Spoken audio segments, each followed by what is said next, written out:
Isang lalaki ang sugatan matapos tambangan ng hindi pa nakikilalang mga sospek sa Maguindanao del Norte. Magbabalita dyan si Patrolwoman Judy Ann Alibo.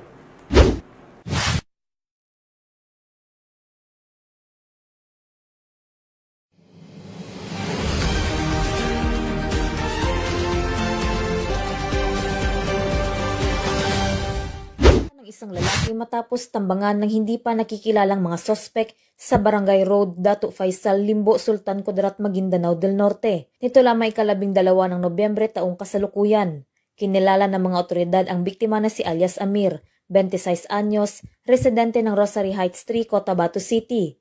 Ayon sa ulat ng Sultan Kudarat Municipal Police Station, minamaneho umano ng biktima ang isang Toyota Hilux pickup nang bigla siyang tinambangan at pinaulanan ng bala ng mga sospek.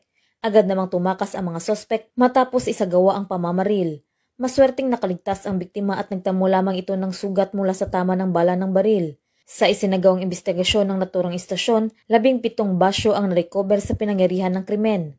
Patuloy naman ang isinasagawang hot pursuit operation at investigasyon ng mga otoridad upang matukoy ang pagkakakilanlan ng mga sospek at ang motibo sa likod ng pamamaril. Mula rito sa riyon ng Bangsamoro, ako ang inyong PNN correspondent, Patrolwoman Judy Ann Alibo, alagad ng batas, taga-taguyod ng Balitang Pulis.